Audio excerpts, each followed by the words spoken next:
नमस्कार दोस्तों, एक बार फिर से स्वागत है आपका हमारे YouTube चैनल जीएस भाई आकाश में। आज के इस क्लास में हम लोग महत्वपूर्ण जीके जीएस के प्रश्नों को पढ़ेंगे जो आपके आने वाले सभी एक दिवसीय एग्जाम के लिए बहुत ही ज़्यादा इम्पोर्टेंट होगा और इन प्रश्नों से भी संबंधित जितने महत्वपूर्ण बिंदु बनेंगे जो आपके एग्जाम में पूछे गए हैं या पूछे जाने की संभावना रहेंगी, उन सभी प्रश्नों को भी हम लोग पढ़ने वाले हैं। तो चलिए हम लोग अपने क्लास को शुरू करते हैं। तो देखिए, सबसे पहला प्रश्न आ चुका है।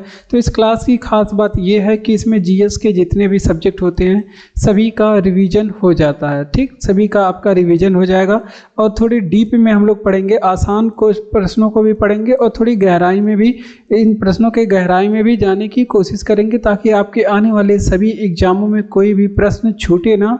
तो आप लोग के लिए थोड़ा सा कठिन भी हो सकता है, लेकिन आप लोग रेगुलर क्लास में बने रहेंगे तो आपको ये सभी प्रश्न जो है याद भी हो जाएंगे, क्योंकि हम लोग लगातार रिपीट करते हैं प्रश्नों को, लगातार रिवीजन भी करते हैं। तो चलिए क्लास को शुरू करते हैं। सबसे पहला प्रश्न जो है हमारा वो आ चुका है हमारा वर्ल्ड जियोग्राफी से। किस चीज़ है? वर्ल्ड जियोग्राफी से और सौरमंडल के बारे में प्रश्न है। और क्या कह रहा है? बहुत ही महत्वपूर्ण प्रश्न है और 1000 बार लगभग एग्जामों में, अलग अलग एग्जामों में ये पूछा गया होगा, तो इस वजह से ये हो जाता है हमारा महत्वपूर्ण प्रश्न। कह रहा है कि सौरमंडल का सबसे बड़ा ग्रह कौन सा है? तो सबसे बड़ा ग्रह आप सभी जानते हैं सौरमंडल का जो है अपना बृहस्पति है। कौन सा है? बृहस्पति है। ठीक, बृहस्पति सबसे बड़ा ग्रह है।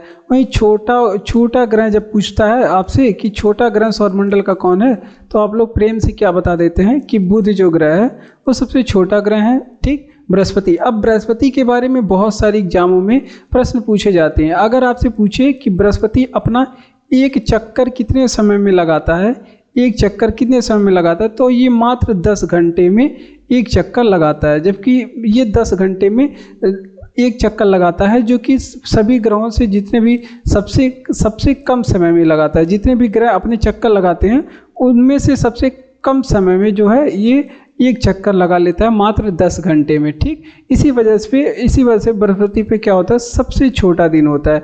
अगर आपसे पूछे कि सबसे छोटा दिन किस ग्रह पे होता है, सबसे छोटा दिन किस ग्रह पे होता है, तो आप लोग बताएंगे कि बृहस्पति ग्रह पे जो है सबसे छोटा दिन होता है। ये बातें आप लोग ध्यान रखेंगे। जबकि इसकी घूर्णन गति पूछ ले, अगर आपसे पूछे कि बृहस्पति की घूर्णन गति कितनी होती है, घूर्णन गति क्या है, तो सभी ग्रहों में जो घूर्णन गति इसकी होती है सबसे तेज होती है। सभी ग्रहों में इसकी जो घूर्णन गति है, जितने भी ग्रह होते हैं उनमें से सबसे तेज ये घूमता है, तभी तो 10 ही घंटे में एक चक्कर पूरा कर ले रहा है। तो ये बातें भी आप लोग ध्यान रखेंगे। अब यहाँ पे 2 बातें और ये आप लोग ध्यान रखेंगे कि बृहस्पति ग्रह को सूर्य का एक चक्कर लगाने में कितना समय लगता है। तो सूर्य का जो है ये एक परिक्रमा कितने समय में करती है, तो सूर्य का जो है एक परिक्रमा करने में इसे मात्र कितने दिन का 11.86 वर्ष का समय लगता है। कितना? 11.86 वर्ष का। इसे ही कहा जाता है कि लगभग 12 वर्ष का समय लगता है। इसी वजह से 12 वर्ष पे माना जाता है कि 12 वर्ष पे इसी वजह से महाकुंभ लगते हैं, क्योंकि ये अपना एक चक्कर जो है 12 वर्ष पे पूरा करता है। ठीक, अगर आपसे पूछे कि जो है बृहस्पति का सबसे बड़ा उपग्रह बता दीजिए, जो कि सौरमंडल का भी सबसे बड़ा उपग्रह है, बृहस्पति का जो सबसे बड़ा उपग्रह है उसका नाम बता दीजिए, जो कि सौरमंडल का भी सबसे बड़ा उपग्रह है, उसका नाम हो जाएगा आपका गैनीमेड। क्या हो जाएगा? गैनीमेड। ठीक, तो इतनी बातें आप लोग को ध्यान रखना है। बृहस्पति के बारे में थोड़ी बहुत बातें हमने बताया, इसको याद रखना है। अगर आप लोग को याद नहीं होता तो घबराने की कोई ज़रूरत नहीं है, लगातार रिवीजन करते रहते हैं हम लोग, जिससे आप लोग को याद भी हो जाएगा। सौरमंडल का सबसे बड़ा जो ग्रह है हमने बताया कौन सा है? बृहस्पति है, जो एक चक्कर अपना 10 घंटे में पूरा करता है। अब जो कि जितने भी ग्रह हैं सबसे कम समय में ये अपना चक्कर पूरा करता है, ये भी बातें आप लोग ध्यान रखेंगे। अब सबसे छोटा दिन पूछ ले किस ग्रह पे होता है, तो आप लोग बताएंगे, धड़ल्ले से बताएंगे बृहस्पति ग्रह पे होता है। और घूर्णन गति जो है इसकी सबसे तेज होती है। सभी ग्रहों में पूछे सबसे तेज किसकी घूर्णन गति होती है, तो ये बृहस्पति की होती है। अगली बात आप लोग को ये ध्यान रखना है, सूर्य की एक परिक्रमा 11 एग्जैक्ट याद रखना है, तो 11.86 मोटा में याद रखना है, तो 12 वर्ष आप लोग ध्यान रखेंगे। सबसे बड़ा जो इसका उपग्रह है वो उसका नाम क्या है? गैनीमेड है। गैनीमेड सौरमंडल का भी सबसे बड़ा उपग्रह है। तो ये भी बातें आप लोग को ध्यान रखना है। चलिए आगे बढ़ते हैं। अगला प्रश्न फिर महत्वपूर्ण है। माइका अब माइका आ गया है, ये इंडियन ज्योग्राफी से आपको प्रश्न आया है, यहाँ पे इंडियन ज्योग्राफी से। माइका जिसे ही क्या बोलते हैं, अभ्रक भी बोलते हैं, अभ्रक इस नाम से भी एग्जाम में बहुत पूछा जाता है।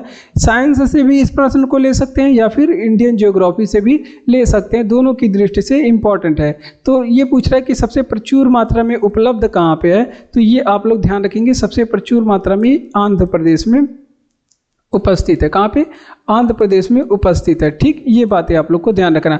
अगर आपसे पूछे कि जो माइका का उत्पादन जो है विश्व में सबसे ज़्यादा कहाँ पे होता है, विश्व में सबसे जो है ज़्यादा कहाँ पे इसका उत्पादन होता है, तो आप लोग बताएंगे कहाँ पे, भारत में विश्व में सबसे ज़्यादा माइका का उत्पादन होता है। हमने बताया क्या कहा जाता है, इसे अभ्रक कहा जाता है। इसकी उपयोगिता क्यों बहुत ही ज़्यादा है, क्यों एग्जामों में ये पूछा जाता है, क्योंकि ये जो है विद्युत का क्या होता है, विद्युत का कुचालक होता है। विद्युत का क्या होता है, कुचालक, यानी कि या इसमें से जो है मतलब करंट फ्लो नहीं होता है, तो ये विद्युत का कुचालक हो गया। जबकि उष्मा का क्या होता है, उष्मा का क्या होता है, उष्मा का ये सुचालक होता है। क्या होता है, सुचालक, यानी कि इसमें से क्या होता है, उष्मा फ्लो होता है। तो इसी वजह से इसकी उपयोगिता जो है विद्युत उपकरण बनाने में बहुत ही ज़्यादा किया जाता है। इससे संबंधित एक खान है जो एग्जामों में कई बार पूछा गया है, कोडरमा की खान। तो कोडरमा की खान अगर आपसे पूछे ये किस लिए प्रसिद्ध है, तो आप लोग बताएंगे कि ये अभ्रक के लिए प्रसिद्ध है। किसके लिए प्रसिद्ध है, अभ्रक के लिए। लेकिन पूछे कि कहाँ पे है, तो ये भैया झारखंड राज्य में। झारखंड की राजधानी बता दीजिए क्या है, झारखंड की राजधानी पूछेगा तो रांची बता देंगे, क्या है, रांची है इसकी राजधानी है। ठीक, चलिए इतनी बातें आप लोग को रिवीजन कराते हैं। देखिए अगर आपसे पूछे कि माइका किस राज्य में प्रचुर मात्रा में, तो आप लोग बताएंगे आंध्र प्रदेश में। अगर विश्व में पूछे सबसे ज़्यादा कहाँ पे उत्पादन होता है, तो भैया अपने भारत में सबसे ज़्यादा उत्पादन होता है। अगर आपसे पूछे कि विद्युत, ये जो माइका होता है ये विद्युत का क्या होता है, कुचालक होता है, यानी कि विद्युत इसमें से फ्लो नहीं होगा। उष्मा का जबकि क्या होता है, ये सुचालक होता है, इसलिए इलेक्ट्रिक डिवाइस बनाने में बहुत ज़्यादा इसका उपयोग किया जाता है। चमकीला की तरह होता है, चमकीला की तरह होता है, जैसे मछली का चोइटा वगैरह आप लोग देखे होंगे, उसी तरह का ये होता है अभ्रक। ठीक, और अभ्रक इलेक्ट्रिक डिवाइस में बनाने में काम आते हैं। और कोडरमा की जो खान है वो अभ्रक के लिए प्रसिद्ध है और रांची झारखंड में है, तो ये बातें आप लोग ध्यान रखेंगे। साइबेरियाई आइबेक्स क्या है, तो साइबेरियाई जो आइबेक्स है ये भी महत्वपूर्ण है और रेलवे के एग्जाम में ये प्रश्न पूछा गया है कि साइबेरियाई आइबेक्स क्या है, तो ये बड़ी और भारी जंगली बकरी है। क्या है, ये बातें आप लोग ध्यान रखेंगे। साइबेरियाई आइबेक्स क्या है, और तो ये एक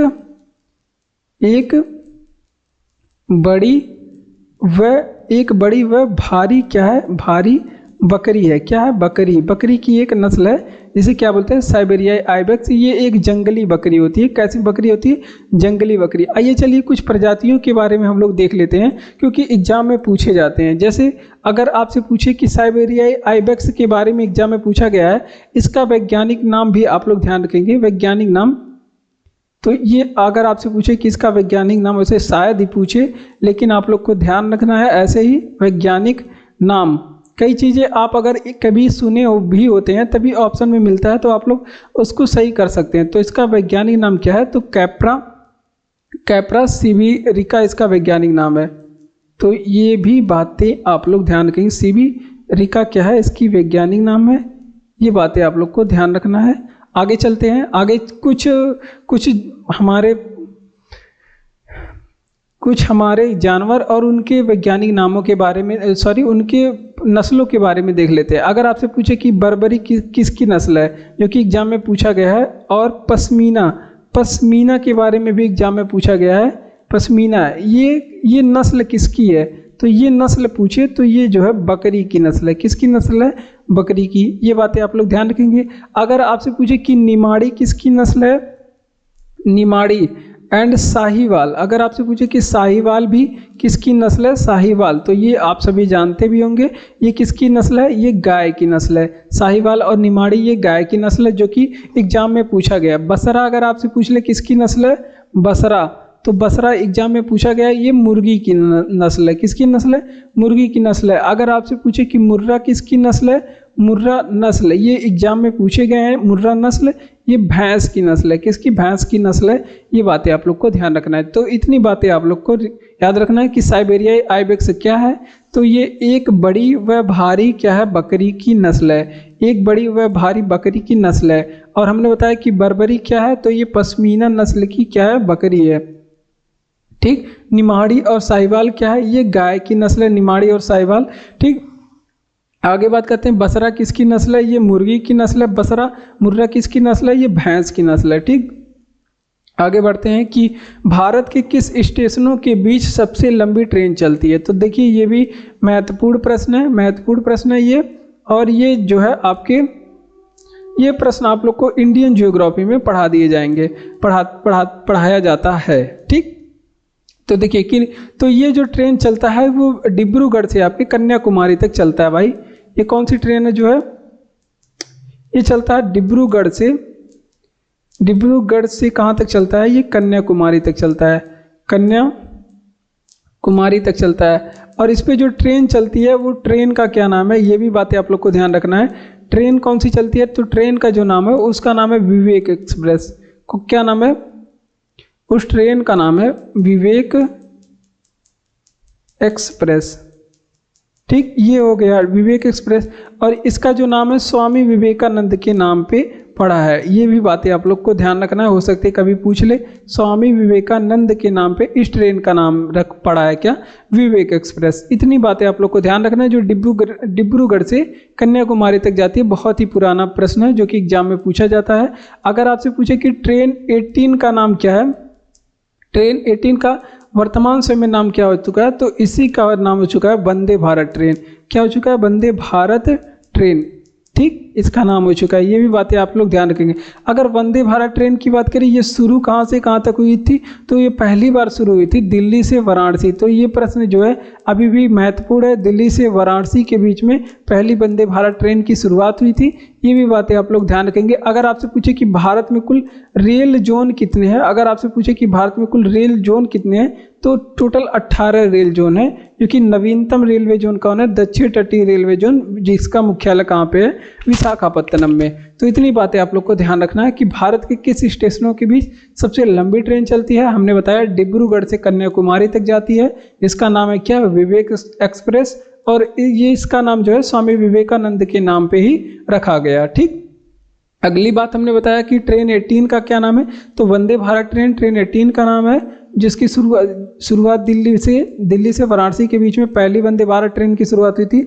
हमारे पास रेल जोन कितने हैं? 18वां रेल जोन का मुख्यालय विशाखापत्तनम में है। अगला प्रश्न फिर कह रहा है कि स्वदेशी क्या है। तो इससे संबंधित जो महत्वपूर्ण प्रश्न आप लोग को बताया जाएगा वो आप लोग देखेंगे। जैसे स्वदेशी क्या है, स्वदेशी किसे कहेंगे? तो देखिए स्वदेशी का अर्थ होता है जो मेड इन इंडिया होती है, यानी कि जो भारत में बनी होती है उसे क्या कहते हैं? स्वदेशी। तो ये बातें आप लोग ध्यान रखेंगे। मेड इन इंडिया जो होती है उसको स्वदेशी कहते हैं। आइए चलिए कुछ संबंधित प्रश्नों को देख लेते हैं। जैसे अगर आपसे पूछे कि शुष्क बर्फ किसे कहेंगे, शुष्क बर्फ किसे कहते हैं, जिसे ड्राई आइस भी कहते हैं, तो ये कहते हैं ठोस कार्बन डाइऑक्साइड को क्या कहते हैं? ठोस कार्बन डाइऑक्साइड को क्या कहते हैं? वो कहते हैं शुष्क बर्फ या फिर ड्राई आइस। ठीक। ये आप लोग ध्यान रखेंगे। हमारा पहला सुपर कंप्यूटर कौन था? हमारा पहला जो है भारत का पहला सुपर कंप्यूटर का क्या नाम था? ये बातें आप लोग बता देंगे। भारत का पहले सुपर कंप्यूटर का नाम क्या था? तो ये भी बातें आप लोग ध्यान रखेंगे। परम 8000 इसका नाम था। ठीक। अगली बात आप लोग ध्यान रखेंगे। अगर आपसे पूछे कि सूर्य और तारों में ऊर्जा का स्रोत क्या होता है, सूर्य व तारों में क्या होता है? तारों में अगर आपसे पूछे सूर्य और तारों में ऊर्जा का स्रोत क्या होता है? सूर्य और तारों में ऊर्जा का स्रोत अगर आपसे पूछे क्या होता है, तो सूर्य और तारों में जो ऊर्जा का स्रोत होता है वो होता है भैया नाभिकीय संलयन। क्या होता है? नाभिकीय संलयन, जो कि ये भी एग्जाम में पूछा गया प्रश्न है, तो ये भी आप लोग ध्यान रखेंगे। अगर आपसे पूछे कि सिगरेट के धुएं में कौन सी गैस होती है, सिगरेट के धुएं में पूछे गैस कौन सी होती है, तो ये होती है कार्बन मोनोऑक्साइड होती है। ठीक। Carbon monoxide. ठीक। इसमें ये गैस होती है। ठीक। कार्बन मोनोऑक्साइड जिसे CO बोलते हैं। ठीक। इतनी बातें आप लोग को ध्यान रखना है। चलिए रिवीजन करते हैं कि स्वदेशी क्या है। जो भारत में बनती है उसे स्वदेशी बोलते हैं, मेड इन इंडिया बोलते हैं। ठीक, ये बातें आप लोग ध्यान रखेंगे। शुष्क बर्फ क्या है, तो ठोस कार्बन डाइऑक्साइड को शुष्क बर्फ कहते हैं। हमारा पहला सुपर कंप्यूटर क्या है, परम 8000 हमारा भारत द्वारा बनाया गया पहला सुपर कंप्यूटर है। सूर्य और तारों में ऊर्जा का स्रोत क्या होता है, तो नाभिकीय संलयन जो है सूर्य और तारों में ऊर्जा का स्रोत होता है। सिगरेट के धुएं कार्बन मोनोऑक्साइड होते हैं, इसमें सिगरेट के धुएं में कार्बन मोनोऑक्साइड पाए जाते हैं। ऑक्सीकरण अभिक्रिया में क्या होता है, इसमें जो है इलेक्ट्रॉन की क्या होती है, कमी होती है, उसे क्या बोलते हैं, ऑक्सीकरण अभिक्रिया। इसमें क्या होती है, इलेक्ट्रॉन, एग्जाम में ये प्रश्न पूछा गया, सारे प्रश्न एग्जाम में पूछे गए हैं। इलेक्ट्रॉन की क्या होती है, इसमें कमी होती है। ठीक, ये बातें आप लोग ध्यान रखेंगे, ये महत्वपूर्ण प्रश्न है। तो देखिए, एक होता है ऑक्सीकरण, एक होता है एक होता है ऑक्सीकरण अभिक्रिया, एक होता है अपचयन अभिक्रिया। अपचयन अभिक्रिया, तो अपचयन अभिक्रिया भी यहीं पे रंग याद देख लीजिए किसे कहते हैं, तो ये सीधे ऑक्सीकरण अभिक्रिया की उल्टा होती है, यानी कि क्या होती है, इसमें इलेक्ट्रॉन की अधिकता होती है। तो ये बातें आप लोग ध्यान रखेंगे, इलेक्ट्रॉन की क्या होगी, इसमें अधिकता होगी। ठीक, तो उसको क्या कहेंगे, उस अभिक्रिया को कहते हैं अपचयन अभिक्रिया। अब एक होती है रेडॉक्स अभिक्रिया। रेडॉक्स अभिक्रिया के बारे में भी आप लोग ध्यान रखेंगे। रेडॉक्स अगर आपसे पूछे कि अभिक्रिया किसे कहते हैं, तो देखिए रेडॉक्स अभिक्रिया में एक चीज़ ध्यान रखने वाली बात है कि ये हमेशा जो है दो प्रजातियों के बीच में होता है। ये क्या होता है, हमेशा दो प्रजातियों के बीच में होता है, दो प्रजातियों के बीच होता है, पहला पॉइंट तो ये याद रखेंगे। और जिसमें से एक प्रजाति में क्या होता है, एक प्रजाति में ऑक्सीकरण अभिक्रिया होगा, एक प्रजाति में क्या होगा, एक प्रजाति में ऑक्सीकरण अभिक्रिया होगा, और दूसरे में क्या होगा, एक प्रजाति में ऑक्सीकरण अभिक्रिया और दूसरे वाले में क्या हो गया, अपचयन अभिक्रिया होता है। ठीक, ये बातें आप लोग ध्यान रखेंगे। एक में ऑक्सीकरण होगा, एक में होगा अपचयन अभिक्रिया। ठीक, आगे बढ़ते हैं। तो पहले इसका रिवीजन नहीं हुआ। देखिए, ऑक्सीकरण अभिक्रिया में क्या होता है, तो इसमें इलेक्ट्रॉन की क्या होती है, कमी होती है। ऑक्सीकरण अभिक्रिया में इलेक्ट्रॉन की कमी होती है। अपचयन अभिक्रिया यहाँ पे हमने बताया क्या होती है, ये सीधे ऑक्सीकरण अभिक्रिया की उल्टा होती है, यानी कि इसमें इलेक्ट्रॉन की क्या होती है, अधिकता होती है। और रेडॉक्स अभिक्रिया क्या होती है, ये दो प्रजातियों के बीच में होता है। एक में क्या होगा, ऑक्सीकरण अभिक्रिया होगा, दूसरे में क्या होगा, अपचयन अभिक्रिया होगा। ठीक, बढ़ते हैं अपने अगले प्रश्न की ओर। अगला प्रश्न है कि मसाई मारा राष्ट्रीय अभ्यारण्य कहाँ स्थित है। तो देखिए, ये मसाई मारा जो है ये महत्वपूर्ण है, ये वर्ल्ड ज्योग्राफी से प्रश्न है। कह रहा है कि मसाई मारा राष्ट्रीय अभ्यारण्य कहाँ पे स्थित है, तो ये जो राष्ट्रीय उद्यान है ये केन्या में स्थित है। कहाँ पे स्थित है बाबू, तो ये बाबू केन्या में स्थित है। कहाँ पे, केन्या में। और केन्या में जानते हैं ये जो है, ये इसकी राजधानी क्या है, नैरोबी। क्या है, नैरोबी केन्या की क्या है, राजधानी है। और ये एक कंट्री है। ठीक, विश्व का ये राष्ट्रीय अभ्यारण्य के बारे में पूछ रहा है, तो हम लोग भी विश्व के कुछ राष्ट्रीय अभ्यारण्य के बारे में पढ़ेंगे। देखिए, जैसे अगर आपसे पूछे, जो एग्जाम में पूछा गया, अगर आपसे पूछे कि येलो स्टोन नेशनल पार्क कहाँ पे स्थित है, येलो स्टोन नेशनल पार्क अगर आपसे पूछे कहाँ पे स्थित है, तो ये जो है अमेरिका में स्थित है। कहाँ पे, अमेरिका में स्थित है। एक बात याद रखेंगे आप लोग। दूसरा, अगर आपसे पूछे कि क्रूगर नेशनल पार्क कहाँ पे स्थित है, ये भी एग्जाम में पूछा गया है। क्रूगर नेशनल पार्क ये कहाँ पे स्थित है, तो ये जो है आपके दक्षिण अफ्रीका में स्थित है। कहाँ पे, दक्षिण अफ्रीका में स्थित है। ठीक, ये भी बातें आप लोग को ध्यान रखना है। एक आप लोग को कनाडा वाला याद रखना है, जो पूछा जाता है। अगर आपसे पूछे कि वुड बफेलो नेशनल पार्क कहाँ पे स्थित है, वुड बफेलो नेशनल पार्क कहाँ पे स्थित है, तो ये जो नेशनल पार्क है ये आपके कनाडा में स्थित है। कहाँ पे, कनाडा में स्थित है। एक और आप लोग ध्यान रखेंगे, क्योंकि ये भी एग्जाम में पूछा गया है। कनेमा नेशनल पार्क अगर आपसे पूछे कहाँ पे है, कनेमा नेशनल पार्क कहाँ पे स्थित है, तो ये वेनेजुएला में है। कहाँ पे, वेनेजुएला में स्थित है। ठीक, तो इतनी नेशनल पार्क के बारे में आप लोग ध्यान रखेंगे। दक्षिण अमेरिका का एक कंट्री है। तो इतनी नेशनल पार्कों के बारे में ध्यान रखेंगे। हमने बताया कि मसाई राष्ट्रीय अभयारण्य कहाँ पे स्थित है? केन्या। केन्या की राजधानी क्या है? नैरोबी। और येलोस्टोन नेशनल पार्क कहाँ पे स्थित है? अमेरिका। राजधानी Washington DC. Kruger national park पूछे कहाँ पे स्थित है? दक्षिण अफ्रीका में। वुड बफेलो नेशनल पार्क कहाँ पे स्थित है? तो ये कनाडा में स्थित है। ठीक। अगला हमने बताया कि कनाइमा नेशनल पार्क कहाँ पे स्थित है? वेनेजुएला में स्थित है।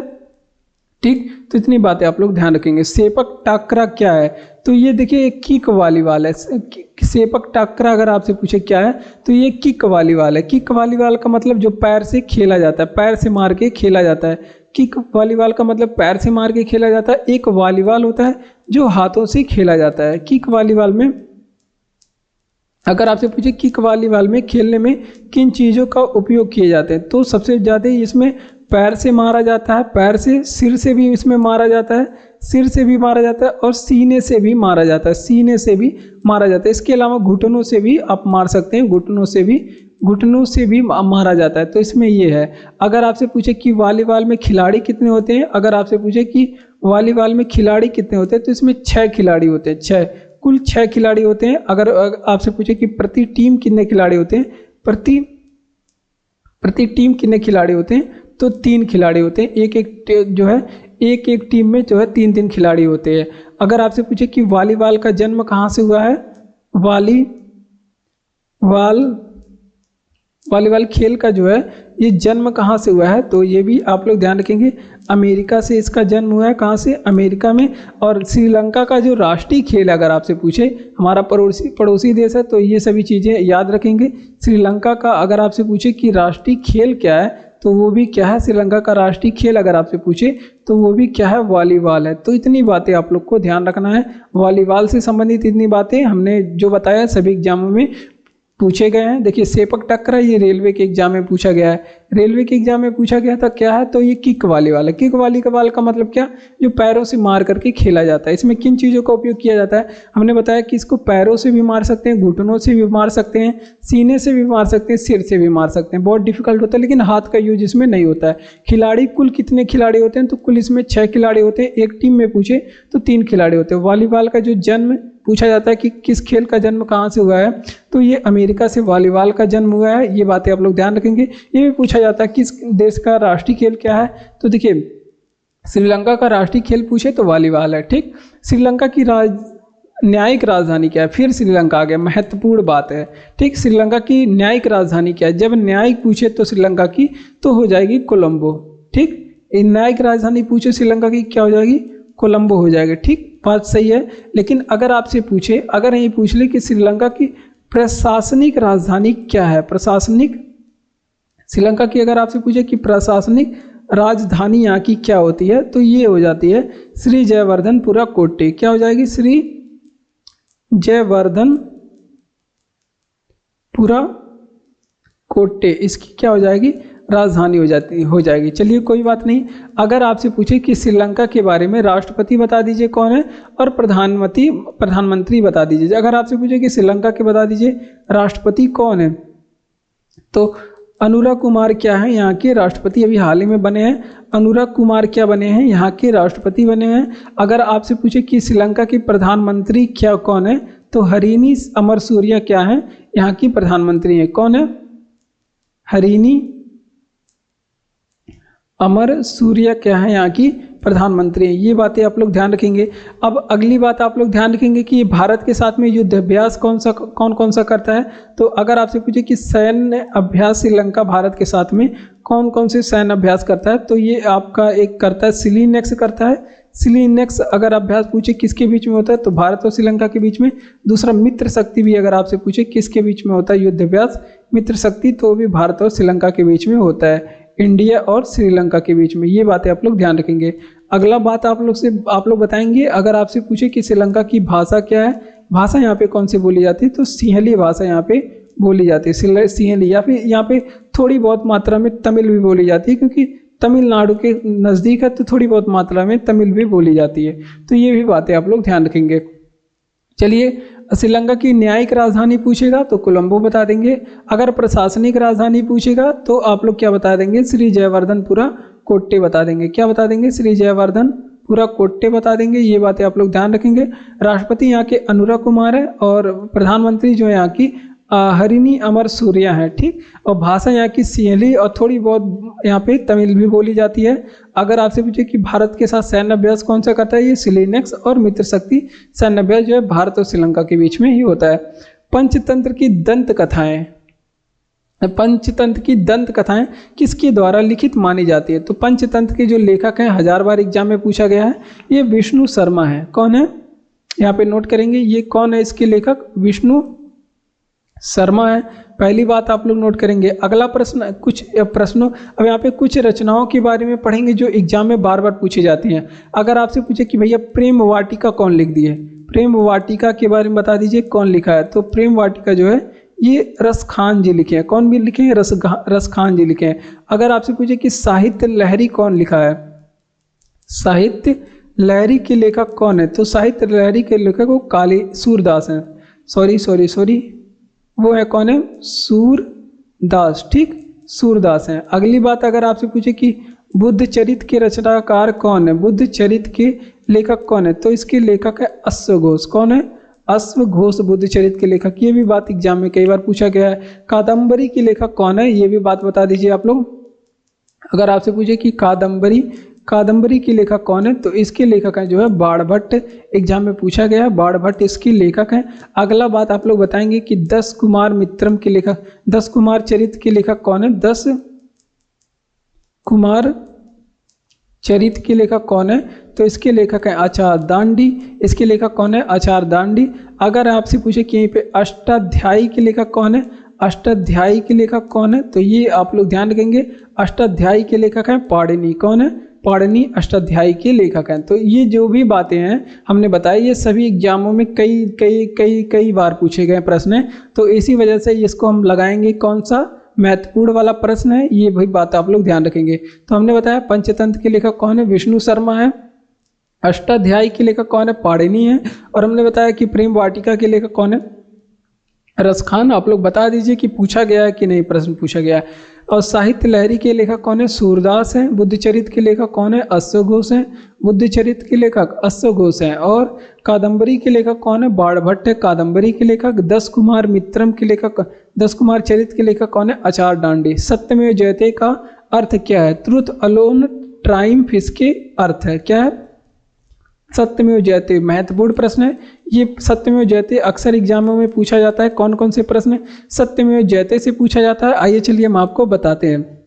तो पहली बात तो ये प्रश्न पूछा गया एग्जाम में कि इसका अर्थ क्या है। तो इसका अर्थ आप लोग ध्यान रखेंगे। अगर नहीं पता है आप लोग तो ये आप लोग कॉपी में नोट करेंगे। इसका जो अर्थ है ट्रुथ अलोन, इसका जो अर्थ है ट्रुथ अलोन ट्राइम्फ, इसका अर्थ है क्या है?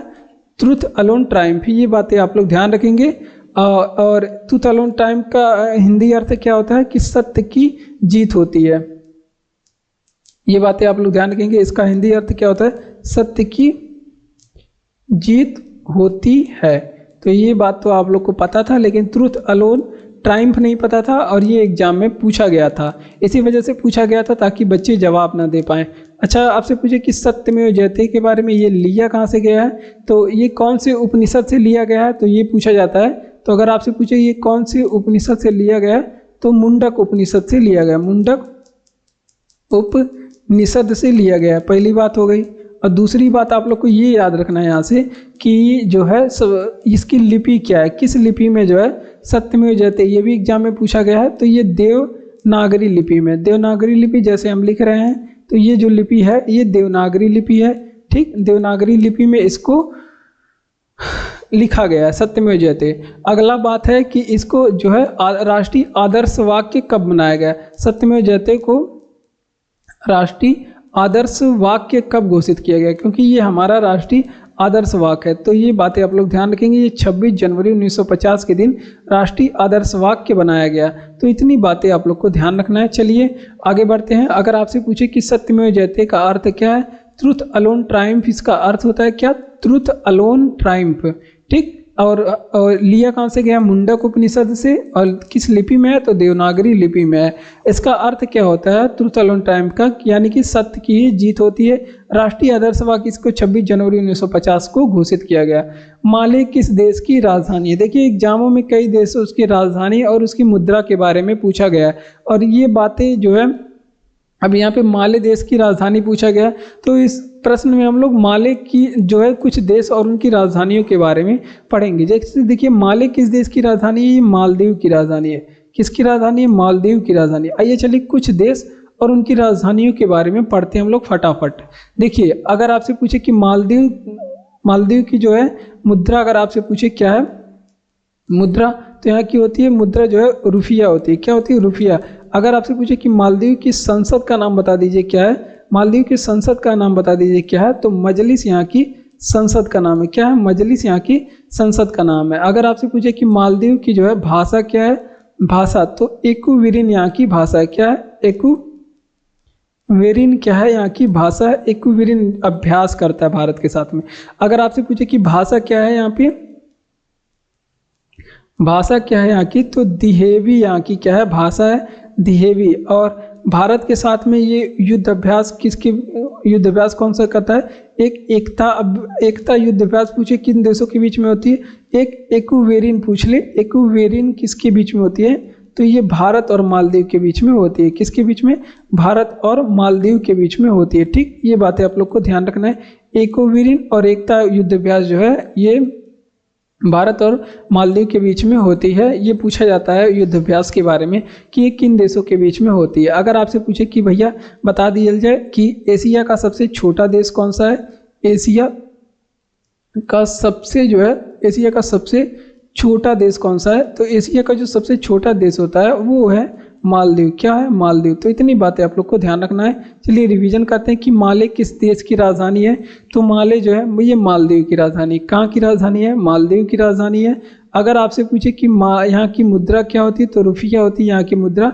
संसद का नाम क्या है? मजलिस यहाँ की संसद का नाम है। भाषा कौन सा है? तो दिहेवी यहाँ पे बोली जाने वाली भाषा है। एकता युद्ध अभ्यास, एकुवेरिन युद्ध अभ्यास, ये भारत और मालदीव के बीच में ही होता है। एशिया का सबसे छोटा देश जो है अपना प्यारा तो भारत है। एशिया का जो सबसे छोटा देश है भारत के दक्षिण में हिंद महासागर में, ये भी आप लोग ध्यान रखेंगे कहाँ पे स्थित है? हिंद महासागर में। ठीक, इतनी बातें आप लोग को याद रखना है। चलिए आगे बढ़ते हैं। पंचतंत्र अगला प्रश्न हमारा 1998 में भारत द्वारा पोखरण में किए गए परमाणु परीक्षणों का कोड नाम क्या था? तो इसको भैया बोले थे ऑपरेशन शक्ति। क्या बोला गया था इसका?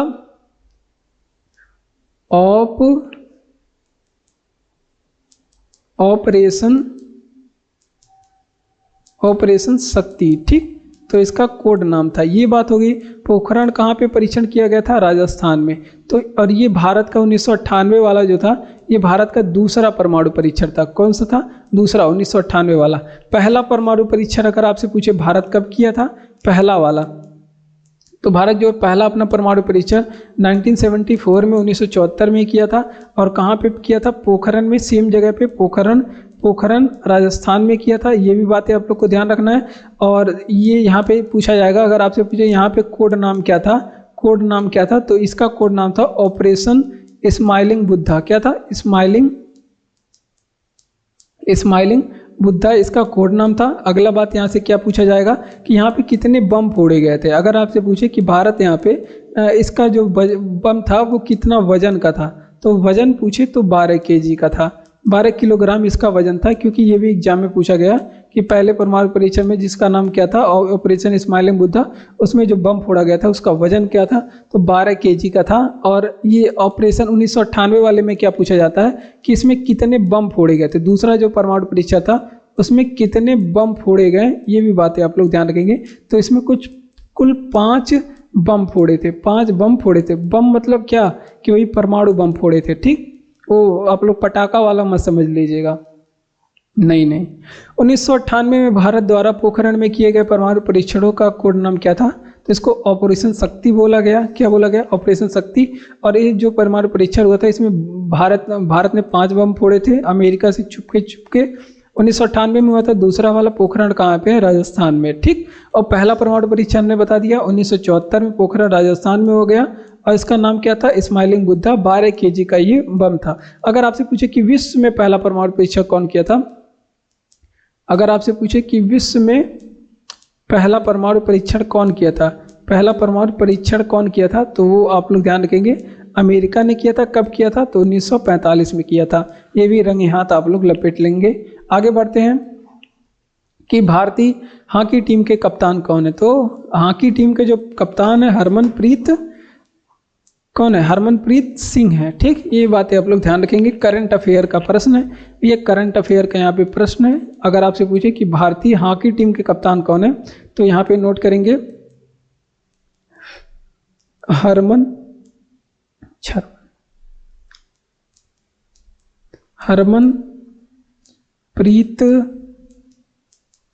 हरमनप्रीत सिंह यहाँ के कप्तान है, ठीक। यहाँ के कप्तान कौन हो गए? हरमनप्रीत सिंह। अगर आपसे पूछे जो क्रिकेट वाला पुरुष T20, जो पुरुष T20 के कप्तान कौन है? पुरुष T20 के कप्तान अगर आपसे पूछे कौन है वर्तमान समय में, तो ये है भाई अपने रोहित शर्मा। कौन है? रोहित शर्मा इसकी क्या है? कप्तान है, ठीक। ये बातें आप लोग को ध्यान रखना है। अगली बात अगर आपसे पूछे कि एथलीट आयोग की क्यों, एथलीट जो है आपके आयोग है, एथलीट आयोग, इसके जो है अध्यक्ष कौन है? एथलीट आयोग इसकी अध्यक्ष कौन है? तो इसकी है अंजू बाबी जार्ज, जिसकी कौन है? अध्यक्ष है। ये भी बातें आप लोग ध्यान रखेंगे। अंजू बाबी जॉर्ज कौन है? इसकी अध्यक्ष है। ये हो गए। अगर आपसे पूछे कि पैरालंपिक समिति के अध्यक्ष कौन है? भारतीय पैरालंपिक समिति, इसकी अध्यक्ष कौन है? तो ये है आपके देवेंद्र झांझड़िया। कौन है? देवेंद्र झांझड़िया है इसके क्या? अध्यक्ष। तो इतनी बातें आप लोग को यहाँ पे ध्यान रखना है। चलिए रिवीजन करते हैं कि भारतीय हॉकी टीम के कप्तान कौन है। तो हमने बताया हॉकी टीम के कप्तान हरमनप्रीत सिंह हो गए। अगर आपसे पूछे पुरुष T20 के कप्तान कौन है? आईसीसी पुरुष T20 के कप्तान कौन है? रोहित शर्मा है। अगर आपसे पूछे कि भारत के एथलीट आयोग के अध्यक्ष कौन है, तो अंजू बाबी जॉर्ज हैं। एथलीट आयोग के अध्यक्ष करंट अफेयर से है, याद रखेंगे।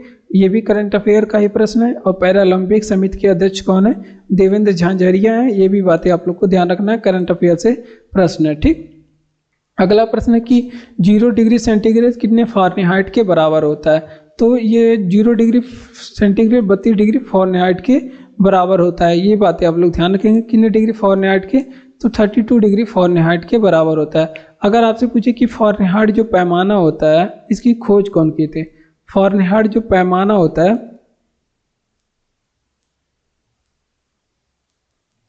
पैमाने की खोज कौन किए थे? तो ये बातें आप लोग ध्यान रखेंगे। जिनके नाम पे इसका नाम रखा गया है, डैनियल गैब्रियल रखा। कौन? डैनियल गैब्रियल ने इसकी खोज की थी। कौन किए थे? फ़ारेनहाइट पैमाने की खोज कौन की थी? डैनियल गैब्रियल ने इसकी खोज की थी। तो ये बातें आप लोग ध्यान रखेंगे। अगर आपसे पूछे कि 1 डिग्री सेंटीग्रेड बराबर कितने फ़ारेनहाइट होते हैं, तो ये 273 डिग्री 273.15 होता है। 273.15 केल्विन होता है। ये भी एग्जाम में पूछा गया है। अगर आपसे पूछे कि 100 डिग्री सेंटीग्रेड बराबर क्या होता है, 100 डिग्री सेंटीग्रेड बराबर क्या होता है, तो ये होता है 100 डिग्री सेंटीग्रेड बराबर 212 डिग्री फ़ारेनहाइट, या फिर केल्विन में पूछे तो 373 डिग्री केल्विन होता है, ठीक। ये बातें आप लोग ध्यान रखेंगे। तो इस प्रश्न से इतनी चीज़ें ध्यान रखेंगे। तो देखिए हमने बताया कि 0 डिग्री सेंटीग्रेड कितने फ़ारेनहाइट के बराबर होता है, तो 32 डिग्री फ़ारेनहाइट के बराबर होता है। फ़ारेनहाइट पैमाने की खोज डैनियल गैब्रियल ने किया था। 1 डिग्री सेंटीग्रेड अगर केल्विन में पूछे कितना होता है, तो 373 डिग्री केल्विन होता है। अगर 100 डिग्री सेल्सियस पूछे कितना होता है, तो 212 डिग्री फ़ारेनहाइट। केल्विन में पूछेगा 373। अगर आपसे पूछे कि सेल्सियस पैमाना और फ़ारेनहाइट पैमाना ये दोनों बराबर कब होते हैं, तो -40 डिग्री सेंटीग्रेड पे क्या होते हैं, -40 डिग्री सेंटीग्रेड पे क्या होते हैं, ये बराबर होते हैं। ये एग्जाम में कई बार पूछा गया है, ये महत्वपूर्ण प्रश्न है। ठीक, इतनी बातें आप लोग को ध्यान रखना है। आगे बढ़ते हैं। तो अगर क्लास आपको अच्छा लग रहा हो तो क्लास को लाइक करिए, चैनल को सब्सक्राइब करिए, वीडियो अपने दोस्तों में शेयर करिए, कमेंट बॉक्स में कमेंट करके बताइए क्लास कैसा लगा। पीडीएफ आपको टेलीग्राम चैनल का लिंक डिस्क्रिप्शन में दिया गया है, आप लोग को वहाँ पे मिलेगा। बढ़ते हैं अपने अगले प्रश्न की ओर। अगला प्रश्न है और जो कि महत्वपूर्ण प्रश्न है, और ये कहाँ का प्रश्न है, ये मॉडर्न हिस्ट्री से प्रश्न है। क्या कह रहा है कि किस चित्रकार ने महात्मा गांधी, देखिए महात्मा गांधी से कोई भी प्रश्न बहुत ज़्यादा इंपॉर्टेंट होता है। इस चित्रकार में महात्मा गांधी ने चित्रों की एक श्रृंखला बनाई। तो इस चित्रकार का नाम है अतुल, इस चित्रकार का नाम है अतुल डोडिया। क्या नाम है? अतुल डोडिया। और ये जो प्रश्न है ना, ये रेलवे के एग्जाम में पूछा गया प्रश्न है। ये रेलवे के एग्जाम में पूछा गया प्रश्न था। चलिए महात्मा गांधी के कुछ कांडों के बारे में देख लेते हैं, इन्होंने क्या क्या कार्य किए हमारे भारत में, भारत के लिए। तो देखिए, अगर आपसे पूछे कि चंपारण सत्याग्रह किसने शुरू किया था, चंपारण जो है, चंपारण सत्याग्रह, तो ये सभी आप लोग जानते हैं कि भारत चंपारण सत्याग्रह जो है, चंपारण सत्याग्रह ये गांधी जी ने शुरू किया था। तो बस ये आप लोग बताएंगे कि कब शुरू किया था, 1917 में। कब शुरू किया था? 1917 में। अगर आपसे पूछे कि खेड़ा सत्याग्रह गांधी जी ने कब किया था, क्या यार, अगर आपसे पूछे गांधी जी ने खेड़ा सत्याग्रह कब किया था, तो खेड़ा सत्याग्रह गांधी जी ने 1918 में किया था। ठीक, अगर आपसे पूछे गांधी जी ने असहयोग आंदोलन कब किया था, असहयोग आंदोलन ये कब किया था गांधी जी ने, तो ये आप लोग बताएंगे ये 1920 में किया था। ठीक, आप लोगों ने आप सभी इससे अगर आपसे पूछे कि गांधी जी ने नमक सत्याग्रह, जिसे सविनय अवज्ञा आंदोलन कहते हैं, नमक सत्याग्रह कब किया था, तो ये किए थे 1930 में। कब किए थे? 1930 में। गांधी जी ने भारत छोड़ो आंदोलन कब किया, तो ये भी आप लोग बताएंगे। अगर आपसे पूछे कि गांधी जी ने भारत छोड़ो आंदोलन कब किया था, तो भारत छोड़ो जो आंदोलन है गांधी जी ने 1942 में किया था। कब किया था? 1942 में। तो इतनी बातें गांधी जी के बारे में आप लोग को ध्यान रखना है। हमने क्या बताया, किस चित्रकार ने महात्मा गांधी के चित्रों की एक श्रृंखला बना दी थी, तो अतुल डोडिया नाम था इनका, जिन्होंने महात्मा गांधी पे चित्रों की श्रृंखला बनाई थी। हमने बताया कि गांधी जी के कुछ कार्यों के बारे में, चंपारण सत्याग्रह 1917 में तिनकठिया प्रताप, बिहार चंपारण जिला, वहाँ पे किए थे नील की खेती के विरुद्ध में। खेड़ा सत्याग्रह 1918 में, असहयोग आंदोलन 1920 में, समाप्त चोरी चोरा कांड 1922, और नमक सत्याग्रह इन्होंने 1930 से किया, 12 मार्च से लेकर 6 अप्रैल तक 1930, और भारत छोड़ो आंदोलन 1942 में इन्होंने किया। ठीक, करो या मरो का नारा इसमें लगाया था। वायसराय थे कौन? लिन लिथगो इस समय वायसराय थे।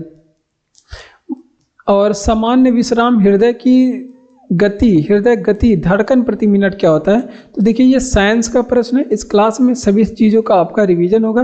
तो सामान्य विश्राम की गति, विश्राम का मतलब जब आदमी एकदम से आराम कर रहा हो या फिर सो रहा हो, तो वो पूछा गया है एग्जाम में, ये पूछा गया प्रश्न है, रेलवे के एग्जाम में पूछा गया प्रश्न है कि क्या होता है इसकी जो है गति, तो ये होती है 60 से, अरे यार क्या हो रहा है, ये होता है 60 से,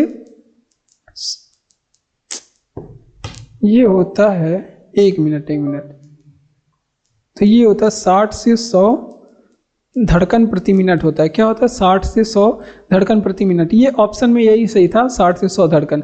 लेकिन अगर आपसे पूछे कि वैसे सामान्य मनुष्य का जो है हृदय गति कितना होता है,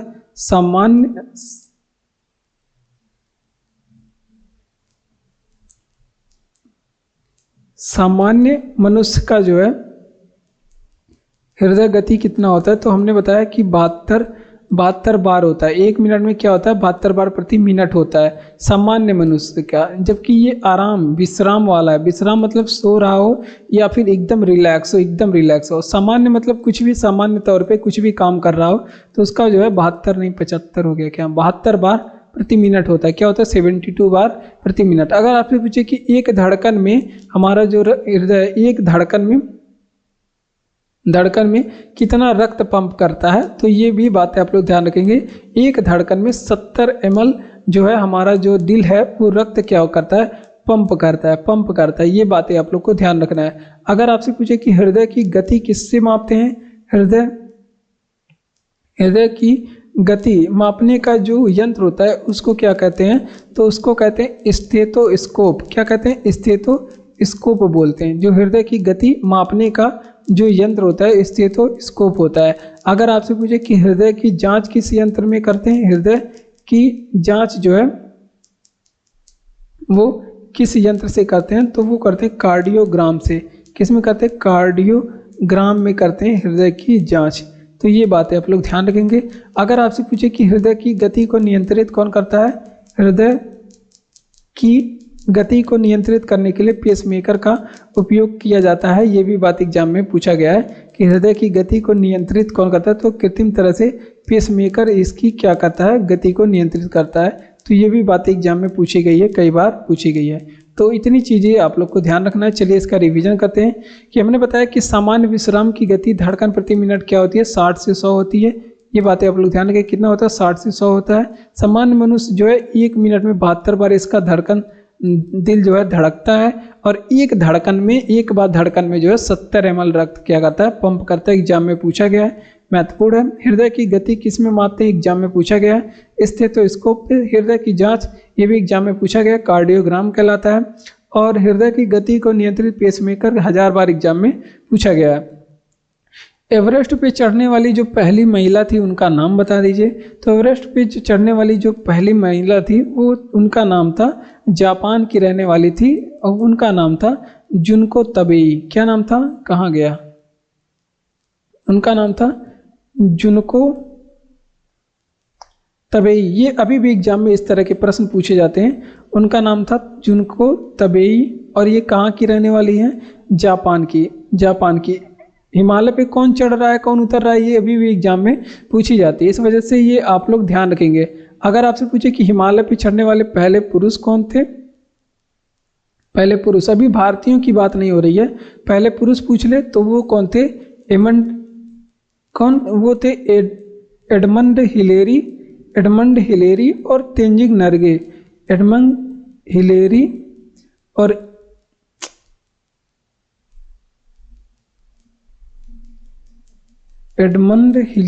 और तेंजिंग नर्गे। ये बातें आप लोग को ध्यान रखना है। अगर आपसे पूछे कि एवरेस्ट पे चढ़ने वाली पहली भारतीय महिला बता दीजिए। पहली भारतीय महिला कौन है? इसके बाद पूछा जाता है 2 बार कौन चढ़ी, सबसे अधिक बार कौन चढ़ी, ये बार पूछा गया है, ये चीज़ें पूछा जाता है। तो ये है बछेंद्री पाल। कौन है? बछेंद्री पाल, जिन्होंने क्या किया था? एवरेस्ट पे चढ़ने वाली पहली भारतीय महिला। अगर आपसे पूछे कि एवरेस्ट पे चढ़ने वाले पहले भारतीय पुरुष कौन थे, तो एवरेस्ट पे चढ़ने वाले पहले भारतीय पुरुष थे अवतार सिंह चीमा। कौन थे? अवतार सिंह चीमा थे। तो इतनी बातें आप लोग को ध्यान रखना है। चलिए रिवीजन करते हैं। आप लोग ध्यान रखेंगे कि एवरेस्ट पे चढ़ने वाली पहली महिला जुनको तबेई थी। कहाँ की रहने वाली? जापान की। पहले पुरुष एडमंड हिलेरी और तेंजिंग नर्गे, ये दोनों लोग चढ़े थे। पहली भारतीय महिला कौन थी जिन्होंने एवरेस्ट पे चढ़ा? वो है बछेंद्री पाल। एग्जाम में पूछा गया। पहली भारतीय पुरुष कौन है? ये भी पूछा गया, अवतार सिंह चीमा। कौन देश विश्व व्यापार संगठन के 164वीं सदस्य के रूप में शामिल हुआ? तो वो है आपके अफगानिस्तान। कौन है? अफगानिस्तान। और विश्व व्यापार के बारे में जिसे क्या बोलते हैं आप लोग? WTO बोलते हैं। क्या बोलते हैं? WTO। इसके बारे में पूछे, इसकी जो है स्थापना कब हुई थी? इसकी स्थापना 1900 पूरा लिख लीजिए, 1 जनवरी 1995 को। इसकी जो स्थापना 1 जनवरी 1995 को। अगर आपसे पूछे कि किसकी जगह पे इसकी स्थापना हुई थी, किसकी जगह पे इसकी स्थापना हुई थी, तो वो आप लोग ध्यान रखेंगे, वो आप लोग GATT के जगह पे इसकी स्थापना हुई थी। किसकी जगह पे? GATT के जगह पे इसकी स्थापना किस संधि के द्वारा? तो वो मराकेश संधि के द्वारा इसकी जो है स्थापना हुई थी। ये बातें आप लोग को ध्यान रखना है। अगला प्रश्न अगर आपसे पूछे कि WTO का जो है वो हेडक्वार्टर कहाँ पे है, तो WTO का मुख्यालय जो है जिनेवा में है। अगर आपसे पूछे कि इसकी जो है WTO की जो है अध्यक्ष या फिर महानिदेशक कौन है, तो नागोजी उंकाजा इवेला यहाँ की कौन है? नागोजी ओंकाजा इवेला क्या है, यहाँ की अध्यक्ष है, जो कि कहाँ की रहने वाली है, नाइजीरिया की रहने वाली है, नाइजीरिया की रहने वाली हैं। तो इतनी बातें WTO के बारे में आप लोग को याद रखना है। हमने क्या बता दिया, चलिए फिर से देखते हैं। अगर आपसे पूछे कि कौन सा देश, महत्वपूर्ण प्रश्न है भैया, WTO के बारे में अक्सर एग्जाम में पूछा गया है। विश्व व्यापार संगठन का 164वां सदस्य देश, इसमें कुल सदस्य कितने हैं, 164। तो ये भी आप लोग ध्यान रखेंगे, कुल सदस्य 164 हैं। और नवीनतम कौन है, अफगानिस्तान है, ये बातें आप लोग ध्यान रखेंगे। WTO की स्थापना 1 जनवरी 1995 को मार्केस संधि के द्वारा GATT के जगह पे, पहले यानी कि इसके जगह पे कौन कार्य कर रहा था, GATT, ये भी बात एग्जाम में पूछा गया है। हेडक्वार्टर जिनेवा, जो कि कहाँ पे पड़ता है, स्विट्जरलैंड में पड़ता है। और अगली बात आप लोग को ध्यान रखना है, इसके अध्यक्ष कौन है, नागोजी ओंकाजा इवेला इसकी अध्यक्ष है, जो कि कहाँ की रहने वाली है, नाइजीरिया की रहने वाली है। ठीक, इतनी बातें आप लोग को ध्यान रखना है। चलिए आगे बढ़ते हैं। मकर संक्रांति क्या है, तो देखिए भैया मकर संक्रांति जो है ये फसलों का त्योहार होता है। क्या होता है, फसलों का क्या होता है, त्योहार। ये मनाया जाता है, हमारे भारत में कई सारे त्योहार मनाए जाते हैं। तो कुछ त्योहारों के बारे में एग्जामों में भी पूछा जाता है। आइए चलिए कुछ त्योहार करंट अफेयर के और पुराने भी त्योहारों के बारे में देखते हैं। जैसे अगर आपसे पूछे कि बोडा त्योहार कहाँ पे मनाया जाता है, बोडा त्योहार कहाँ पे मनाया जाता है, तो ये हिमाचल प्रदेश में मनाया जाता है। कहाँ पे, हिमाचल प्रदेश में बोडा त्योहार मनाया जाता है। ठीक, अगर आपसे पूछे कि नगोबा जत्रा त्योहार कहाँ पे मनाया जाता है, नगोबा जत्रा ये कहाँ पे मनाया जाता है, तो ये तेलंगाना में मनाया जाने वाला फेस्टिवल है। अगर आपसे पूछे कि लोसांग फेस्टिवल कहाँ पे मनाया जाता है, लोसांग, तो ये मनाया जाता है भैया सिक्किम में। कहाँ पे, सिक्किम में मनाया जाने वाला फेस्टिवल है। अगर आपसे पूछे कर्मा और सरहुल ये फेस्टिवल कहाँ पे मनाए जाते हैं, तो ये भी बातें आप लोग ध्यान रखेंगे। कर्मा एंड सरहुल ये दोनों फेस्टिवल फेमस है कहाँ पे, झारखंड में। कहाँ पे, झारखंड में फेमस फेस्टिवल है। एक और आपसे पूछे कि थाईपुसम त्यौहार कहाँ पे मनाए जाते हैं, थाईपुसम त्यौहार, या फिर आपसे पूछे कि जल्लीकट्टू त्यौहार कहाँ पे, जल्लीकट्टू त्यौहार कहाँ पे मनाए जाते हैं, तो ये जो है आपके तमिलनाडु में मनाए जाते हैं। कहाँ पे, तमिलनाडु में मनाए जाते हैं। ठीक, तो इतनी बातें आप लोग को ध्यान रखना है। चलिए रिवीजन करते हैं। देखिए हम आपसे पूछे कि मकर संक्रांति ये क्या है, फसलों का एक त्यौहार होता है, जो कि कर्मा और सरहुल कहाँ पे मनाए जाते हैं, झारखंड। थाईपुसम त्यौहार तमिलनाडु में मनाया जाता है। बोडा त्यौहार जो है हिमाचल प्रदेश में मनाया जाता है। कहाँ पे, हिमाचल प्रदेश में। और हमने बताया कि नागोबा जत्रा ये तेलंगाना में मनाया जाने वाला फेस्टिवल है एक। और लोसांग फेस्टिवल कहाँ पे मनाया जाता है, सिक्किम में। ठीक, डिब्रू सखोवा, नामेरी और ओरंग राष्ट्रीय उद्यान कहाँ पे है, असम में। असम में देखिए कुल 7 राष्ट्रीय उद्यान है। कुछ और जैसे राय, यहाँ पे क्या छूट रहा है, अगर आपसे पूछे कि रायमोना भी यहाँ पे छूट रहा है, राय अगर आपसे पूछे कि रायमोना नेशनल पार्क कहाँ पे है, तो भी असम में। काजीरंगा पूछ ले कहाँ पे है, काजीरंगा कहाँ पे है, वो भी असम में नेशनल पार्क है, आप लोग जानते होंगे। मानस नेशनल पार्क पूछ ले कहाँ पे है, वो भी असम में। और एक आपका डिब्रू सखोवा हो गया। और आप लोग को एक और नेशनल पार्क के बारे में आप लोग याद रखने हैं, जो कि कहाँ पे है, जो कि आपके वहाँ पे है, तो वो हो जाएगा आपका Dehing Patkai national park, Dehing Patkai national park. ये सभी कहाँ पे हैं, ये सभी जो है ये असम में जो है नेशनल पार्क स्थित है। ठीक, अगर आपसे पूछे कि सर्वाधिक नेशनल पार्क किस राज्य में है, अगर आपसे यहीं पे पूछ ले कि सर्वाधिक जो है, सर्वाधिक नेशनल पार्क किस राज्य में है, तो ये भी बातें आप लोग ध्यान रखेंगे। ये मध्य प्रदेश राज्य में। किस राज्य में, मध्य प्रदेश राज्य में।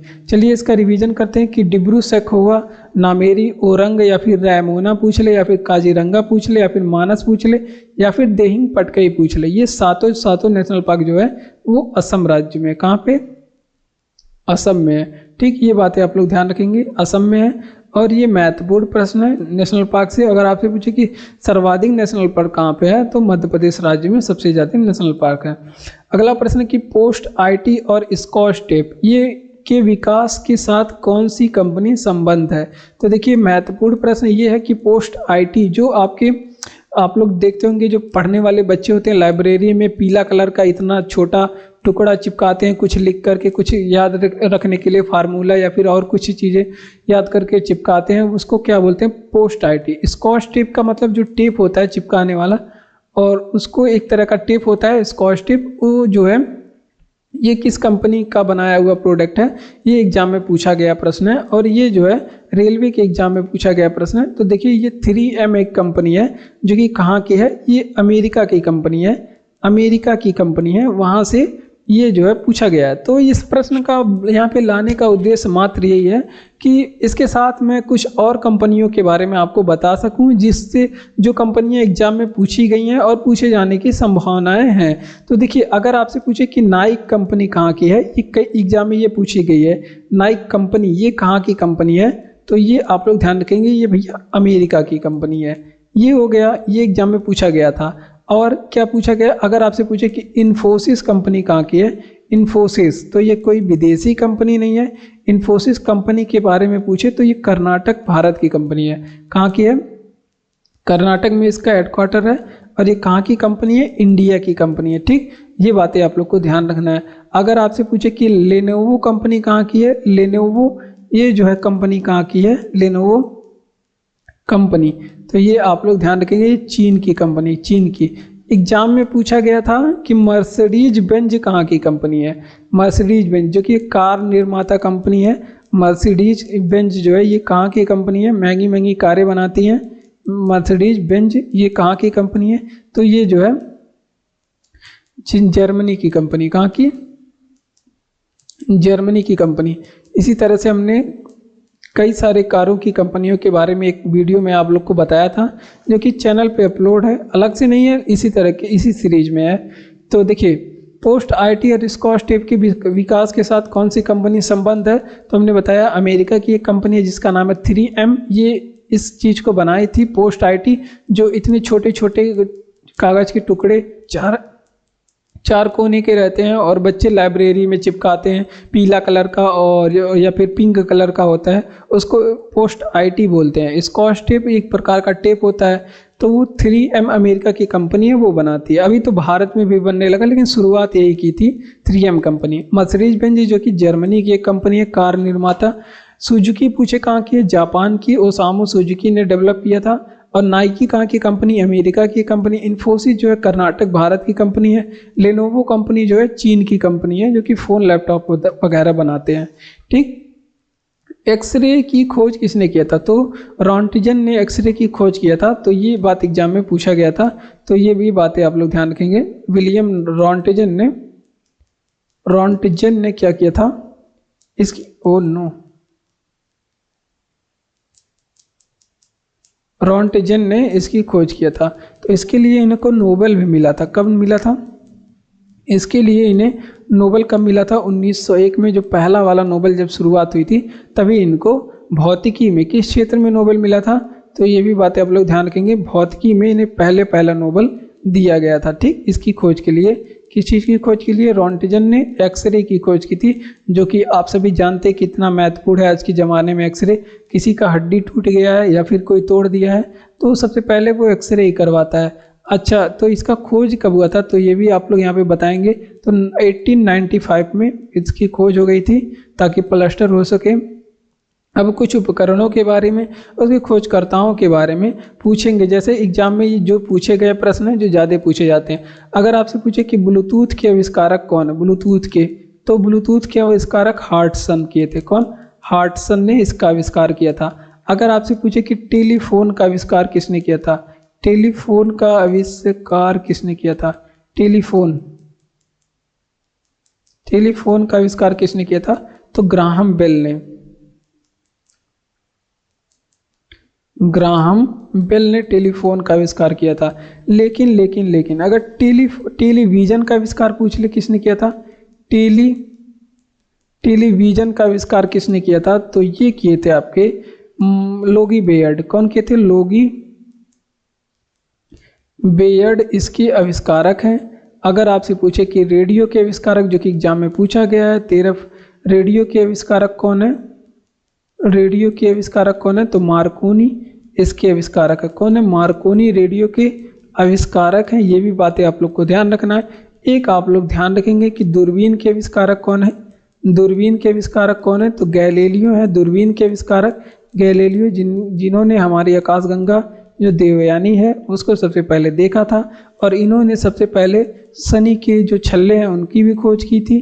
ठीक, इतनी चीज़ें इन्होंने देखा था। ठीक, चलिए रिवीजन करते हैं कि एक्सरे की खोज किसने किया था? तो रॉन्टिजन ने एक्सरे की खोज किया था, और इसके लिए इनको नोबेल 1901 में भौतिकी के क्षेत्र में नोबेल दिया गया था। खोज इन्होंने जो है एक्सरे की खोज 1895 में की थे। और हमने बताया ब्लूटूथ के आविष्कारक हार्टसन। टेलीफोन ग्राहम बेल ने बनाया। टेलीविज़न के आविष्कारक कौन है? लोगी बेयर्ड है। और मार्कोनी रेडियो के आविष्कारक है। दूरबीन का आविष्कारक गैलीलियो गैलीली हैं। कंप्यूटर में उच्च गति मेमोरी का नाम क्या है? तो कैच मेमोरी होता है। कौन सा मेमोरी होता है? Cache memory. और एग्जाम में पूछा भी गया है कैच मेमोरी के बारे में। जो आप लोग कंप्यूटर वगैरह खरीदने जाते हैं तो वहाँ पे इसका काम पड़ता है, कैच मेमोरी के बारे में। कैच मेमोरी के बारे में आप लोग ध्यान रखेंगे। कैच मेमोरी कंप्यूटर में लगा होता है। अगर आपसे पूछे कि कैच मेमोरी जो है कंप्यूटर में स्थित कहाँ पे होता है, तो ये थोड़ी सी डीप हो जाएगी, लेकिन मैं बताऊंगा आप लोग को, क्योंकि आप लोग को समझना है। अगर आपसे पूछे कैच मेमोरी, ये कंप्यूटर के मदरबोर्ड में स्थित होता है, ऊपर की चीज़ें नहीं है, तो ये आप लोग समझ नहीं पाएंगे तो भी कोई दिक्कत नहीं है। CPU एंड रैम के बीच में कोई आप जो है CPU और रैम के बीच में ये स्थित होता है। और इसका जो है कार्य क्या है, इसका कार्य क्या होता है? कार्य CPU की जो है, CPU जो पे सेंट्रल प्रोसेसिंग यूनिट होता है कंप्यूटर में, उसकी क्या करता है? ये गति को क्या करता है? बढ़ाता है। इसका कार्य क्या होता है? CPU की गति को क्या करना? बढ़ाना कैच मेमोरी का काम होता है। तो ये बातें आप लोग ध्यान रखेंगे। कंप्यूटर के मदरबोर्ड में CPU और रैम के बीच में ये स्थित होता है। अब हमने मेमोरी के बारे में बताया था, मेमोरी के बारे में हमने पहले बताया था कि मेमोरी भी ये कितने प्रकार की होती है। यहाँ पे सही से लिख लीजिए। मेमोरी के बारे में हमने बताया कि ये इसकी जो मेमोरी का प्रकार है वो 2 प्रकार की होती है। पहला वाला जो प्रकार है उसको कहते हैं प्राथमिक मेमोरी। प्राथमिक जो आपकी प्राथमिक इंटरनल मेमोरी होती है। इंटरनल जैसे हो गया आपका रैम हो गया, रोम हो गया, ये इंटरनल मेमोरी आती है। दूसरी आती है आपकी द्वितीयक मेमोरी। द्वितीयक मेमोरी में देखिए द्वितीयक सही नहीं लिखाया गया, लेकिन कोई बात नहीं। द्वितीयक मेमोरी इसमें क्या आता है? इसको सेकेंडरी मेमोरी कहते हैं, या फिर इसको बाह्य मेमोरी कहते हैं, जो हम अलग से लगा सकते हैं। जैसे आपका हो गया हार्ड डिस्क हो गया, हार्ड डिस्क भी हो गया, SSD भी आ जाएगा, इसमें SSD भी आ जाएगा, उसमें फ्लॉपी डिस्क भी आ जाएगा, लेकिन फ्लॉपी डिस्क अभी बंद हो गया है। DVD आ जाएगा, CD आ जाएगा, पेन ड्राइव आ जाएगा, चिप हो जाएगा। तो ये सब ये सेकेंडरी मेमोरी में आते हैं। तो ये बातें आप लोग को ध्यान रखना है। चलिए रिवीजन करते हैं कि कंप्यूटर में उच्च गति मेमोरी का क्या नाम है? तो इसको कहते हैं कैच मेमोरी। स्थित कहाँ पे होती है? हमने बताया CPU और रैम के बीच में स्थित होती है। कार्य क्या होता है? CPU यानी कि जो कंप्यूटर की जो है CPU होती है, सेंट्रल प्रोसेसिंग यूनिट, जो कि CPU का कंप्यूटर का मस्तिष्क कहते हैं, इसकी गति को बढ़ाना कैच मेमोरी का काम होता है। मेमोरी के बारे में बात करें, प्राथमिक मेमोरी जैसे रैम, रोम, यहाँ पे कैच भी इसमें ये आ जाएगा, कैच भी आ जाएगा। और द्वितीयक मेमोरी में जैसे हार्ड डिस्क हो गया, SSD हो गया, DVD हो गया, CD हो गया, पेन ड्राइव हो गया, चिप हो गया, फ्लॉपी डिस्क भी हो गया। तो ये सभी सेकेंडरी मेमोरी में, जो बाह्य मेमोरी में आएंगे। ठीक, इतनी बातें आप लोग को ध्यान रखना है। अगला प्रश्न है कि 17वां नंबर का फिल्म अवार्ड में सर्वश्रेष्ठ फीचर फिल्म का अवार्ड किसे मिला है?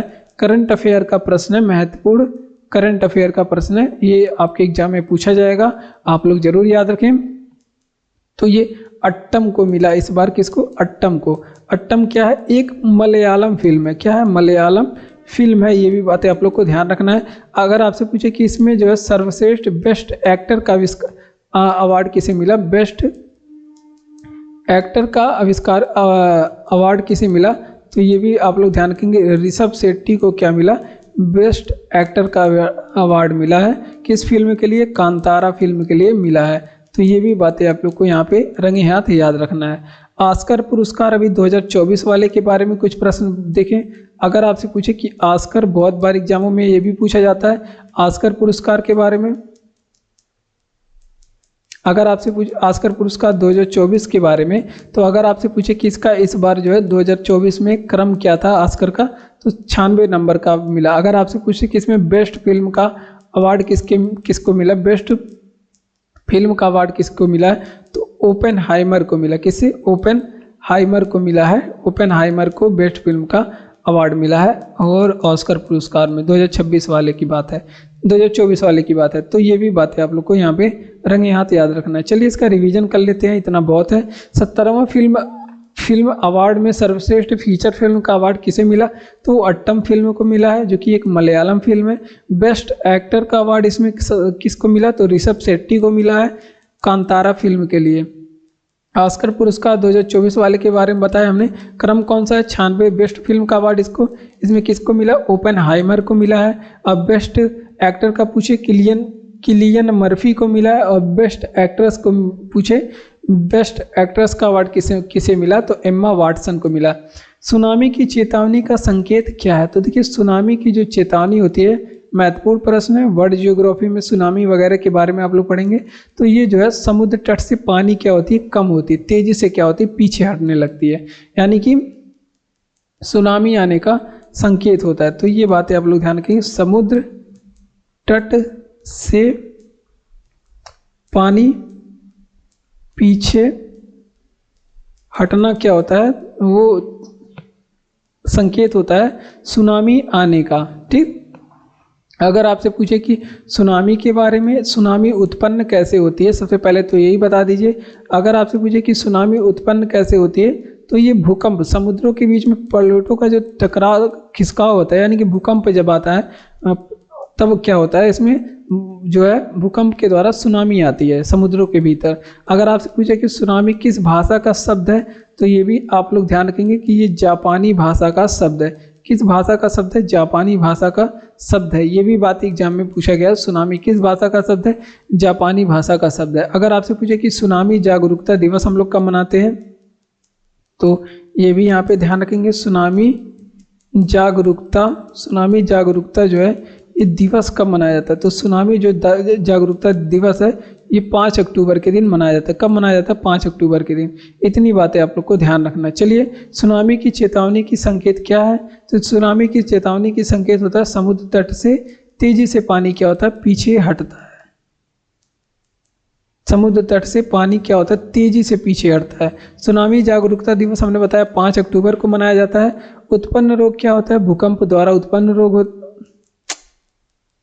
जो है सुनामी भूकंप द्वारा होता है, और ये जापानी भाषा का एक शब्द है। दुर्लभ गैसों में प्रचुर मात्रा में पाया जाता है। दुर्लभ गैसें जैसे किसे कहते हैं, जैसे अक्रिय गैसें जो होती हैं उनको दुर्लभ गैसें कहा जाता है। अक्रिय जो सौरमंडल में कम, जो वायुमंडल में कम पाई जाती है। दुर्लभ मतलब क्या होता है, जो कम पाई जाती हैं। और जो प्रचुर मतलब कि अधिक मात्रा में कौन सी गैस पाई जाती है, तो हमने बताया अक्रिय गैसें जो होती हैं, या फिर नोबल गैसें भी इनको कहते हैं। कौन सी गैसें कहते हैं, नोबल गैसें कहते हैं, या फिर इन्हें क्या कहते हैं, शाही गैसें भी कहते हैं। क्या कहते हैं, शाही गैसें भी कहते हैं। इनकी जो संख्या होती है 6 होती है। कौन कौन सी है, आइए चलिए देखते हैं। जैसे आपका हो गया हीलियम हो गया, नियॉन हो गया, आर्गन हो गया, जेनॉन हो गया, क्रिप्टॉन हो गया, रेडॉन हो गया। तो देखिए helium, argon, xenon, krypton, radon, helium, xenon, krypton, radon, और तीन अरे एक और बचा, एक हो गया आपका नियॉन हो गया। तो ये गैसें हैं, जिसमें से सबसे अधिक मात्रा में कौन सी गैसें हैं, जो इस प्रश्न का जवाब होता है सबसे अधिक मात्रा में कौन सा गैस है, आर्गन। क्या है सबसे अधिक मात्रा में, आर्गन।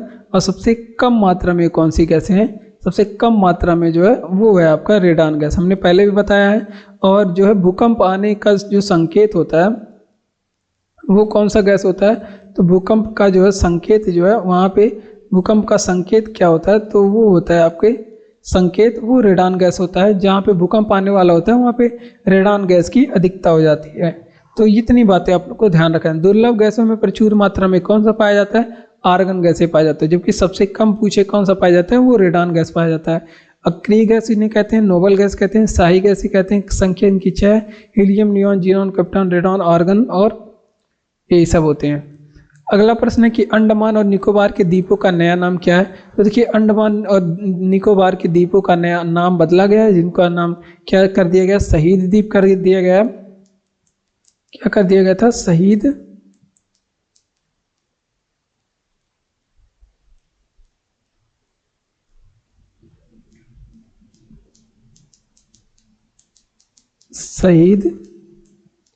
द्वीप कर दिया गया और एक का नाम क्या कर दिया गया, स्वराज द्वीप। क्या कर दिया गया, स्वराज द्वीप कर दिया गया। आइए चलिए देखिए कैसे शहीद द्वीप हो गया और स्वराज द्वीप हो गया। तो जैसे देखिए शहीद द्वीप का पुराना नाम अगर आपसे पूछे क्या था, शहीद द्वीप का पुराना नाम क्या था, तो ये था हैवलॉक द्वीप। क्या नाम था इसका पुराना नाम, हैवलॉक द्वीप शहीद द्वीप का पुराना नाम था। ये बात हो गई। और शहीद द्वीप का अगर स्वराज द्वीप का अगर आपसे पूछे कि पुराना नाम क्या था स्वराज द्वीप का, तो ये था पुराना नाम जो है वो था आपके नील द्वीप। इनका नाम बदल कर क्या कर दिया गया, इनका नाम बदल करके क्या कर दिया गया, स्वराज द्वीप कर दिया गया और हैवलॉक द्वीप का नाम बदल के शहीद द्वीप कर दिया गया। तो इस प्रश्न का जवाब ये हो जाएगा। ठीक, इसके अलावा भी और चीजें, एक आपका रॉस द्वीप था, रॉस द्वीप उसका नाम बदल के क्या किया गया, ये भी रंगे हाथ याद रखेंगे। रॉस द्वीप अगर आपसे पूछे इसका नाम बदल के क्या कर दिया गया, तो इसका नाम हो गया सुभाष चंद्र बोस द्वीप हो गया। क्या हो गया, सुभाष चंद्र बोस द्वीप हो गया इसका नाम। और अंडमान और निकोबार के बारे में बात करें, इसकी राजधानी क्या है, अंडमान निकोबार की राजधानी क्या है, तो पोर्ट ब्लेयर है। क्या है, पोर्ट ब्लेयर यहाँ की राजधानी थी, लेकिन अब इसकी राजधानी क्या हो गई है, वो हो गई है श्री विजयपुरम। क्या हो गई है, श्री विजयपुरम। तो ये भी करंट अफेयर का प्रश्न है, अभी हाल ही में ये चेंज हुआ है, श्री विजयपुरम इसकी राजधानी का नाम हो गया। तो ये महत्वपूर्ण प्रश्न था अपने आप में। द्वीपों के नाम चेंज होते हैं तो एग्जाम में पूछे जाते हैं। जैसे अंडमान और निकोबार द्वीपों का नाम, नया नाम क्या है, तो देखिए शहीद द्वीप हो गया और स्वराज द्वीप हो गया। तो ये हमारा आंसर है। लेकिन अगर आपसे पूछे कि शहीद द्वीप का पुराना नाम क्या था, हैवलॉक द्वीप, स्वराज द्वीप का पुराना नाम क्या था, नील द्वीप था, और रॉस द्वीप का पुराना नया नाम क्या हो चुका है, सुभाष चंद्र बोस द्वीप हो चुका है। ये भी बातें आप लोग को ध्यान रखना। अंडमान निकोबार की पहले राजधानी थी पोर्ट ब्लेयर, लेकिन अब राजधानी क्या हो चुकी है, श्री जयवर्धनपुरा कोट्टे नहीं, वो तो श्रीलंका का है, श्री विजयपुरम। 2022 में फीफा विश्व कप कहाँ हुआ था, तो वो कतर में हुआ था। कतर जो कि दोहा की राजधानी है। कहाँ की राजधानी है, दोहा की राजधानी कतर है। अगर 2026 में पूछे कहाँ पे होगा फीफा जो है 2026 वाला कहाँ पे होगा, तो ये जो है आपके अमेरिका, कनाडा और आपका कौन सा, मैक्सिको में होगा। कहाँ पे, अमेरिका, कनाडा और मैक्सिको में होगा। ये बातें आप लोग को ध्यान रखना है। अमेरिका, कनाडा और मैक्सिको में होगा। अगर आपसे पूछे कि फीफा का जो है, फीफा का हेडक्वार्टर कहाँ पे, मुख्यालय कहाँ पे है, तो ये ज्यूरिख में है। कहाँ पे, ज्यूरिख कहाँ पे पड़ता है, स्विट्जरलैंड में। तो यहाँ पे फीफा का मुख्यालय है। चलिए इसका रिवीजन करते हैं। देखिए क्या कह रहा है कि 2022 में फीफा विश्व कप कहाँ हुआ था, तो दोहा कतर में हुआ था। 2026 वाला कहाँ पे होगा, अमेरिका, कनाडा में होगा और मैक्सिको में। और फीफा का हेडक्वार्टर कहाँ पे, ज्यूरिख, स्विट्जरलैंड में। मोंटेसरी शिक्षा की मूल अवधारणा क्या है, तो देखिए ये भी एग्जाम में पूछा गया प्रश्न है। एग्जाम में पूछा गया कि मोंटेसरी शिक्षा की मूल अवधारणा क्या है, तो प्रयोगों के माध्यम से इसका मूल अवधारणा क्या है, प्रयोगों के माध्यम से आत्म खोज इसकी क्या है, मूल अवधारणा है। तो इतनी बातें यहाँ पे ध्यान रखेंगे। तो बढ़ते हैं अपने अगले प्रश्न की ओर। तो जय हिंद। आज के क्लास में बस इतना ही। उम्मीद है कि क्लास अच्छा लगा होगा। क्लास अच्छा लगा हो तो लाइक करिए, चैनल को सब्सक्राइब करिए, दोस्तों में शेयर करिए और खूब पढ़िए, खूब आगे बढ़िए। खुश रहिए। जय हिंद, जय भारत।